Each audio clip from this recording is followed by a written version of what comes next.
علی سجدہ کرنے کربلا کیوں چلے جاتے؟ پتا چلا کہ دشمن کے تلوار کے نیچے امام کو جو سجدے کا ذائقہ ملا، زمین کے اور کسی خطے پر وہ ذائقہ نہیں مل سکتا تھا، کیونکہ مومن کے لیے درد ہے، تکلیف ہے، امتحان ہے، آزمائش ہے، ابتلائیں ہے، مصیبتیں ہیں، پریشانیاں ہیں، کیونکہ تمہارے لیے اس دنیا میں کچھ نہیں رکھا گیا ہے۔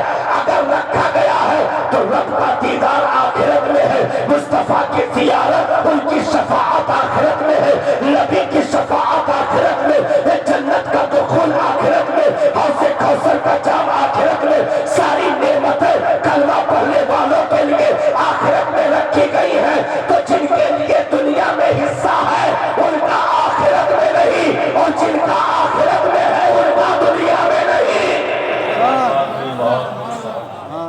دونوں طرف لیا چاہا تو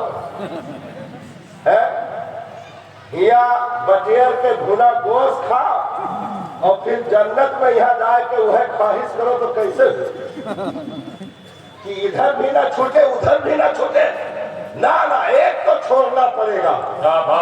اگر تم ایک آدھے گلاس پانی کو زندگی کا سب سے قیمتی قطرہ جان کر کے ذائقے کے ساتھ پینے کا اگر ہنر رکھتے ہو، خواہش رکھتے ہو، تو تمہیں 14-15 گھنٹے بھوک اور پیاس برداشت کر کے روزہ رکھ کر کے تمہیں دکھانا ہوگا، تب اس پانی کا ذائقہ افطار کے وقت تمہیں نصیب ہوگا۔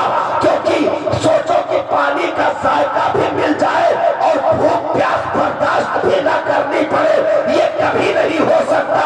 اگر کھانے کو من و سلوہ کا ذائقہ چاہتے ہو تو تمہیں 14-15 گھنٹے رمضان کا روزہ رکھ کر کے افطار کے وقت من و سلوہ کا ذائقہ لینے کے لیے ایک گھٹ پانی پی کر کے رب کا شکر ادا کرنے کے لیے اگر یہ نعمتیں چاہتے ہو تو پیچھے بھوک بھی ہے، پیاس بھی ہے، شدت بھی ہے، درد بھی ہے، کرب بھی ہے، ساری چیزیں ہیں۔ تو افطاری کی نعمتیں وہی پائے گا جو پیچھے بھوکا رہے گا، تو جنت کی نعمتیں اسی کو ملے گی جو دنیا میں تڑپتا رہا ہوگا۔ زندہ باد زندہ باد زندہ باد زندہ باد۔ یہ کیسے ہو سکتا ہے؟ بہت اچھے، بہت بھائی ریشمی لباس کیوں منع کر دیا اسلام نے؟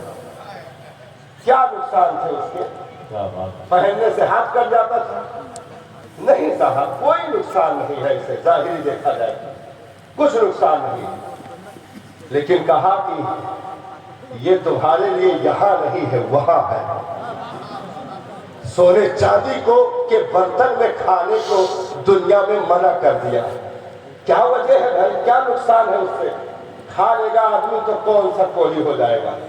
نہیں، سونے چاندی کے برتن یہاں چھوڑو، کیونکہ تمہارے لیے یہ نعمت یہاں نہیں وہاں رکھی گئی ہے۔ یہ نعمتیں وہاں رکھی گئی ہے، تو اپنے رب کی ذات پر اگر بھروسہ ہے تو دنیا میں تمہیں امتحان کا بھی سامنا ہونا ہے، آزمائش کا بھی سامنا ہونا ہے۔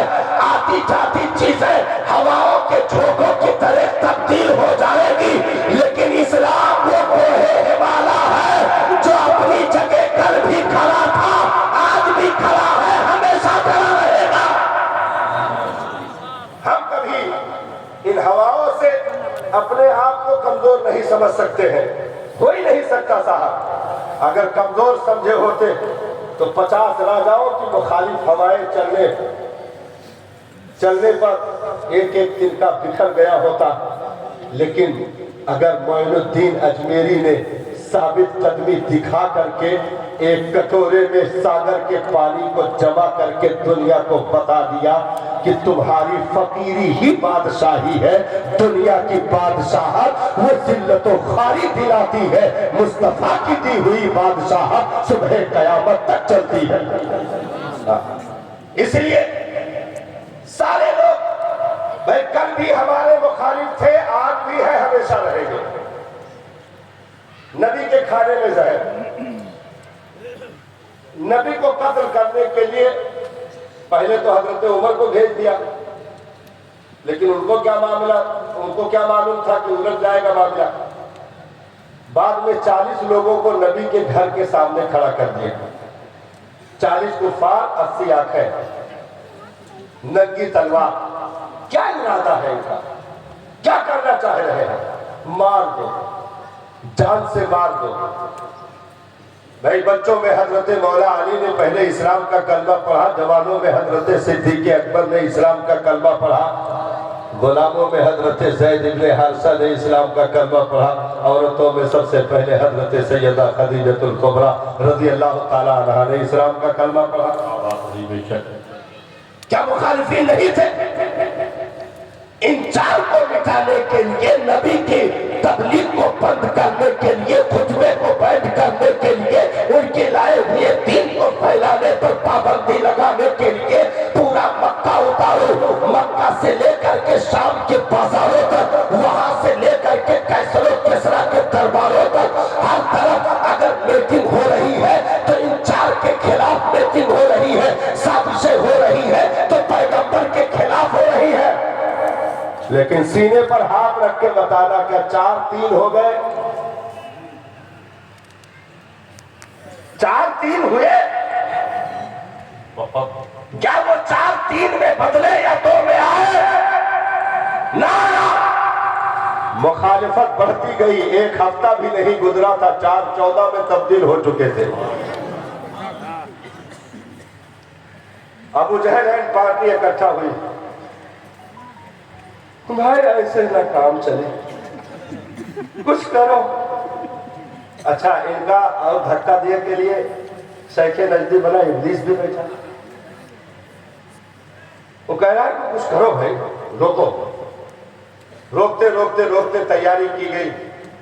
1 ہفتہ اور گزرا ہوگا کہ وہ 39 میں تبدیل ہو گئے. پھر کہا کہ اب ایسے پھر روکنے ہی سے کام نہیں چلے گا، ڈائریکٹ ایسا کرو کہ حملہ کرو اور بانی اسلام کا بعد اللہ خاتمہ کر دو، نہ رہے باس نہ بجے بانسری. حضرت عمر کو بھیجا. کچھ دیر کے بعد ابو جہل کے دروازے کی کنڈی کسی نے کھٹکھٹائی. کہا ماموں اٹھو آئے. اندر ہی سے بولا کون؟ تو کہا عمر. تو کہا اچھا آ گئے ہو کیا؟ او نہ کرو، 40واں ہم بن کے آئے تھے. 40واں ہم بن کے آئے. 49 کو مٹانے کے لیے تلوار کا سہارا لیا گیا، غضب کا سہارا لیا گیا، حکومت کا سہارا لیا گیا، اپنی فوج اور لشکر کا سہارا لیا گیا.